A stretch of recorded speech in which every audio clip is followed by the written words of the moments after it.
This is 89.7 FM. Broadcasting live 24 hours a day. 89.7 FM. And we review those proposals and we then draw from there in terms of what I'm looking for. But I also actively go out and engage with artists throughout the year in terms of what is in my headspace around my artistic vision and around plans that I have. And when there's a meeting point between that, we make it happen. Very often, I prefer the second approach, which is about listening to what artists have to make. Because at the end of the day, a festival is about what the artists want to do and how do you facilitate that and create the opportunity for them to present their work. So what's special about this year? It's my last year. I'm finishing off at the end of this year. After 8 years in Grahamstown. So this is your showstopper. Better be good. Well, it's going to be damn good. Better be good. I finish off at the end of this year, and I'm going to be going back to Johannesburg. But I'm looking forward to the next 14 days. That's the next 4 days, and the 10 days of the festival, 11 days of the festival. But what are you looking for in terms of what you've chosen? What have you given us to eat? Well, I think there's a great deal of work. You know, for me, the Standard Bank Young Artists who are at the core of our program are always very exciting, interesting. Siema Kuzeni, Jade Bowers, Mohammed Isekeng, who's our visual artist, Tim Bambuli, who's our dance choreographer, and Abigail Bushokovitz are all stunning. Many of them have already broken into the international market, and they're going to be presenting really exciting work. And then, of course, Lara Foot, who is our featured artist this year, an incredibly dynamic artist. She won the Standard Bank Young Artist 20 years ago, and she's now coming back 20 years later as the featured artist with a new work with Andrew Backlund from Grahamstown. Wow. Mfundiso Shabangu and Jennifer Steyn, who was an absolute hit last year in A Doll's House. And then at least two of her old works, which have been incredible successes. But I think for me, the exciting thing is to see that journey that artists take. Where was Lara for 20 years ago and where is she now? Not just artistically, but the kind of opportunities that she has created for other artists as a result of her own success, which is incredibly important. So can you just please tell us what makes this year different from last year? The fact that the world changes, the disruption movement is really big, and I think that's reflected in our work. I've always drawn inspiration from history, not as a moment to be nostalgic, because I don't believe in nostalgia. I believe in critical reflection, to be able to look back so that we can look forward and that we can critique our present time by knowing what we've come from. So, the 60th anniversary of the Women's March for me is incredibly important. And I'm not looking at doing another Watinda Bafazi, Watinda Mbokuru, because I think, that's so damn old now. I'm interested in what are the stories that women are saying today? Who are women leaders in choreography, in theatre, and visual art? What are they saying? But also just how are women engaging with the arts, not just locally, because I don't want to look at a kind of small little cocoon in Grahamstown or in South Africa, but also internationally. It's also the 40th anniversary of the student uprising in Soweto, and 40 years later we're having a student disruption here. Right? Yeah. And I'm kind of keen to look at that, not do another Sarafina, but to actually say, what are the issues around disruption that we're engaging with now? But also, what are the other kind of civil movements that are taking place around the world? It's the 20th anniversary of the Truth and Reconciliation Commission. I'm looking at how does that all fit in with, our 60th anniversary of the Women's March, the 40th anniversary of the Soweto uprising, the fact that we still are in conflict and that we are still an unreconciled society. But how is truth and reconciliation taking place in other parts of the world, whether that is in Rwanda, Mozambique, or even in North Ireland, where they've had conflicts and have overcome those conflicts. But again, when I get to the Women's March, it's not just the 60th anniversary of the Women's March, which we all know about. What we also seem to forget about is that it also is a major anniversary of the I think it was 60. I can't remember the exact year, but it was the Afrikaans Women's March to Pretoria to protest against South African soldiers in World War II. So the Women's March for me is quite broad. It's the time of the woman right now. Without doubt, and the fact that we've got 80% of our main program this year Yes. that features women that features women in on stage, off stage, writing work, In powerful positions. in powerful positions, which means that at heart, maybe I'm a feminist. Right. Nice, Not a bad exciting. thing. Not a bad thing. Wow, I mean, we can feel the energy and the passion from the people who are working from the, I don't know what's going to happen to us in like 10 days. I feel like there's going to be corpses being carried out of Grahamstown, awesomeness. right? It's a little bit too much. How do you think, what could be bettered? Well, I think, you know, the arts for me is never static. You know, I came to the arts festival myself in the 80s as an artist. I think it was in the early 80s. I came out of curiosity when we still had the state of emergency, and that was the first year that I came to the festival. I wanted to see what is this little thing that people do in Grahamstown when we've got Caspers around on the hill where the monument is, and soldiers of the town. And, you know, that tension of the city grabbed me, and that pulled me to the city for 20 years before I took on the position of artistic director. And even when I look at work now, you know, I look at some of the work that I've programmed and I go like, Aish, I wonder if this is going to be talking to our times right now. And I hope artists, as they've been developing and creating their work, have been taking that into consideration. But I'm always a strong believer that the arts is incredibly dynamic. It's got to respond to who we are. It's got to respond to the moment. And that when it doesn't respond to the moment, you know, it just kind of fizzles away. It loses its energy. And that's an artist that we could begin to say is yesterday's artist. And I don't think we're going to have yesterday's artist on this year's program. Yeah, we're going to have tomorrow's artist. Tomorrow's artist.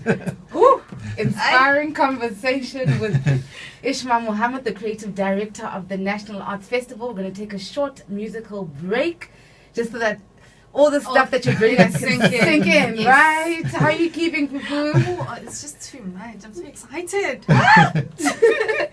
Actions, because Why? Because it's favoritism or what? no, it's not about favoritism. It's I like to hear how audiences respond to what I've put together as a program.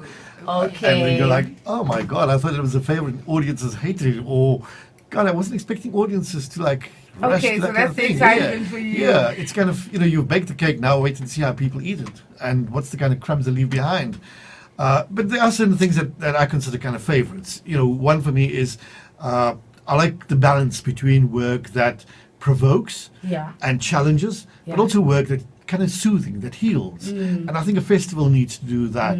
I like work that is, you know, what you would consider kind of high art, and I like the other kind of end of that where people begin to ask the question, is that really art? You know, so that the productions that people go to don't just become, we sit there as dead audiences in a venue, watch a production, applaud, and then walk out. I want the conversations to happen beyond the theatres, beyond the galleries. That was happening in the streets. And I often enjoy going out in the evenings, just to little pubs and restaurants in Grahamstown, as a fly on the wall. To go and eavesdrop. To eavesdrop and and to listen to what people have to say. And that for me is rewarding. In the sense that, you know, I get to understand that the work that we've put in for a year is being taken by audiences, not necessarily wanting to appreciate what we've done, because I don't expect that kind of thing, but they're engaging with what we've done. And whether they like the work or they dislike the work, whether they're moved by the work, whichever way it goes, the fact that they come out touched by the work and want to talk about it, for me, that's crucial. What are some of the challenges that you faced putting together this year's program? Well, I think the real challenge for all South African artists at the moment is the fact that we don't have adequate arts policy in this country. You know, to really grow and sustain companies.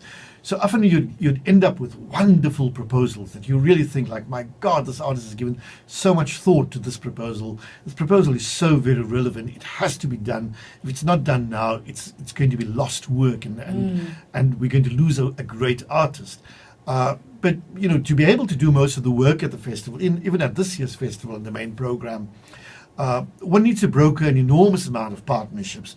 If I take a production like My Johannesburg, which is on the main program, based on the book by Albie Sachs and Margit Niehaube, that work would never be materialized if it wasn't for support that we got from the Austrian Embassy, the Constitution Hill, and the Johannesburg Theatre. So it's a four-way partnership to make one production. And I can think of numerous productions on the main program that end up there because you've got 3 or 4 other partners who want to come on board and realize the production because we all believe in that particular work. But if we had adequate arts policy in this country, which would allow companies to begin to think of work not just now for next year, but begin to think of what they want to do in 2019 or 2020, it allows those companies to think big, to go out and broker the kind of partnerships, and for us as a festival to be able to present that work. Another example is, for example, last year we presented the Ayrshire Fiddle Orchestra with 90 musicians on stage, all the way from Scotland. That production took 3 years of planning to be able to broker partnerships with the UK Arts Council. Who pays for that? Well, all international productions are kind of 3 or 4-way partnerships. What I do is once I give the proposal or with an international company that I want to bring, I begin to engage with the arts councils in their country to try and support the artists locally there to be able to cover their fees. I then work with... Because I don't want our money to go none of South African money goes towards paying that. Now you can be sure. We're just clarifying. I'd be the last person to make sure I take money out of South African artists' mouths. Thank you. So it's finding international partners who can support the work. And then I engage with the local embassies and say, look, your work from your country is going to be at the festival. How about you covering the international airfares? And if they do that, then what we provide is in-kind support, in the sense that we provide transportation from Port Elizabeth Airport to Grahamstown. We provide accommodation, and then naturally we provide per diems, and we provide some amount of technical support. But it's brokering those partnerships that takes at least 3 or 4 years of engagement. And the fact that I have a network of international artistic directors across different festivals, we constantly talk to each other, we share video clippings, we share work. That's work both from South Africa and abroad, and work from abroad coming to South Africa. So 8 years later, this is your last year, you need to go out with a boom. So tell us, what have been some of your most iconic highlights over these past few years? Wow. I know, I'm putting you under pressure. Yeah. Look, there's various things. The fact that, we've for me, the key thing was when I came to Grahamstown, and having known the festival from the 80s when I arrived here, when it was to a large extent lily white. The audiences were quite white. And I think when I took the position, a key thing for me was to diversify not just the audiences but also content and what happens on the stage, and to diversify the thought processes of work. To understand that we're a country that thinks BC and thinks Congress, that thinks right wing and thinks left wing, and sometimes doesn't think. And the dumber the better. And to be able to reflect that on our stages and even in our audiences. And I think when I look back at the last 8 years, I can see a festival that has become technicolored in many, many ways, not just in terms of its audience, but in terms of its politics, in terms of its content. And I think that for me is gratifying. It was a challenge I set for myself. It's a challenge I've achieved. And I think from here on, there's no turning back. It just continues to move because now artists have taken ownership. And allowing artists to take ownership of that process for me was quite crucial. It wasn't all just joy. There was an element of fighting. There was an element of unhappiness as well. But those are all parts of a job.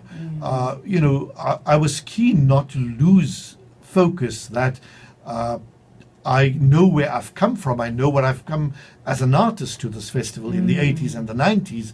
And how do I continue, even as artistic director, represent the voice of the artist?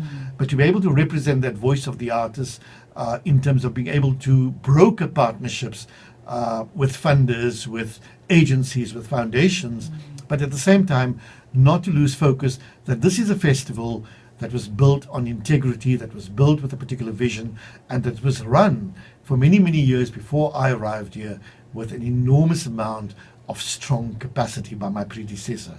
So it was about taking the baton from her and getting ready 8 years later to hand the baton to my successor. Thank you so much. It has been a pleasure having you. Inspiring conversation, and it's so nice to know that somebody made a difference. You know, the National Arts Festival is an African event. It's the biggest event in Africa. So it is finally having an African face, and we're so proud. It's a global event So with an proud of African you. face. It is an African event on the global stage. We love our Africa. Thank you so much, Mr. Mohammed, for Thank you very taking much. your Sunday evening. 89.7 FM.